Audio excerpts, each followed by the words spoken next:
चलिए आज चलते हैं एक ऐसे प्राचीन पर्वत की यात्रा पर जो रहस्यों से घिरा हुआ है।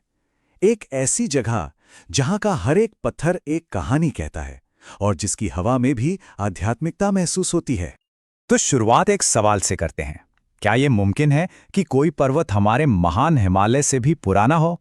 ये सवाल ही अपने आप में भूगोल की सारी किताबों को चुनौती देता सा लगता है ना? जवाब है हाँ, और ये है गिरनार की उम्र, लगभग 22 करोड़ साल। जरा सोचिए, ये ज्वालामुखी से बना पर्वत तब से खड़ा है जब दुनिया का नक्शा आज जैसा था ही नहीं। सही मायनों में कहें तो ये हिमालय का भी पितामह है। तो इस पहले हिस्से में आइए जानते हैं इस पर्वत की भूवैज्ञानिक और पौराणिक जड़ों को, जो इससे सिर्फ एक पहाड़ नहीं बल्कि अपने आप में समय का एक जीता जागता स्मारक बना देती हैं। देखिए, समय के साथ साथ इस पहाड़ को कई नाम मिले हैं। वैदिक ग्रंथों में इसका जिक्र रेवतक के नाम से है, तो वहीं जैन धर्म में इसे उज्जैनता कहा गया। हर नाम अपने साथ एक अलग इतिहास, एक अलग कहानी समेटे हुए है। अच्छा, अब जरा भूगर्भ की गहराइयों से निकलकर उन कथाओं और किंवदंतियों की दुनिया में चलते हैं जिन्होंने गिरनार को हिंदू और जैन दोनों परंपराओं के लिए एक बेहद पवित्र तीर्थ बना दिया। ये सिर्फ एक पर्वत नहीं है, बल्कि भारत के 52 शक्तिपीठों में से एक माना जाता है। पौराणिक कथाओं के मुताबिक यहीं पर देवी सती का उदर यानी पेट का हिस्सा गिरा था और इसी वजह से ये जगह देवी अंबाजी का सिद्धपीठ बन गई। एक और बड़ी दिलचस्प कहानी है। कहते हैं कि भगवान शिव को ये जगह हिमालय से भी ज्यादा पसंद आ गई। वो अपना घर कैलाश छोड़कर यहीं साधना में लीन हो गए और आज भी यहाँ भवनाथ महादेव के रूप में विराजमान है। इस पर्वत की आध्यात्मिक ऊर्जा का अंदाजा लगाना हो तो बस इतना ही काफी है कि भगवान दत्तात्रेय ने इसकी सबसे ऊंची चोटी पर 1-2 साल नहीं बल्कि पूरे 12,000 साल तक कठोर तपस्या की थी।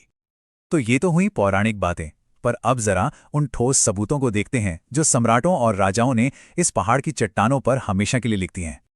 ये टाइमलाइन दिखाती है कि कैसे हजारों सालों से ये पर्वत इंसानी सभ्यता का एक अहम केंद्र रहा है। सम्राट अशोक के शिलालेखों से लेकर आज के आधुनिक रोपवे तक गिरनार ने हर जमाने को अपने में समेटा है। गिरनार की शायद सबसे अनोखी बात यही है कि ये दो महान धर्मों के लिए एक संगम की तरह है। जैनियों के लिए ये भगवान नेमिनाथ की मोक्ष भूमि है, तो वहीं हिंदुओं के लिए ये शिव, दत्तात्रेय और न जाने कितने ही सिद्धों का घर है। और ऐसा नहीं है कि ये सिर्फ इतिहास की बातें हैं। ये प्राचीन परंपराएं आज भी उतनी ही जिंदा हैं और हर साल होने वाले विशाल और रंगीन उत्सवों में साफ नजर आती हैं। हर साल हजारों लाखों श्रद्धालु लिली परिक्रमा के लिए आते हैं। ये 5 दिनों की एक बहुत ही कठिन पदयात्रा है जो घने जंगल से होकर गुजरती है और गिरनार की 5 चोटियों की परिक्रमा करती है। लेकिन सबसे रहस्यमयी आयोजन होता है महाशिवरात्रि का मेला। ये वो वक्त है जब गुफाओं में रहने वाले वो नागा साधु दुनिया के सामने आते हैं जो साल भर किसी को दिखाई नहीं देते। इस मेले में नागा साधुओं का एक शाही जुलूस निकलता है। वे तरह तरह के करतब दिखाते हैं और चारों तरफ बस एक ही आवाज गूंजती है, जय गिरनारी। इसका समापन होता है पवित्र मृगी कुंड में शाही स्नान के साथ, जिसके बारे में कहा जाता है कि चिरंजीवी अश्वत्थामा भी वहां मौजूद रहते हैं। और यहीं से जुड़ा है एक बहुत ही गहरा रहस्य। एक स्थानीय मान्यता है कि हर साल शाही स्नान के दौरान एक साधु उस कुंड में डुबकी लगाने के बाद कभी वापस नहीं लौटता। कहते हैं कि उसे उसी पल मोक्ष मिल जाता है। तो चलिए अब गिरनार के कुछ और ऐसे ही अनसुलझे रहस्यों की ओर बढ़ते हैं जो आज भी इस पर्वत को बेहद रहस्यमयी बनाए हुए हैं। यहाँ ऐसी वनस्पतियों की बातें होती हैं जिनकी जड़ों से बनी खिचड़ी 6 महीने तक भूख मिटा सकती है। यहाँ के गुफाओं में सैकड़ों साल से योगी तपस्या में लीन है।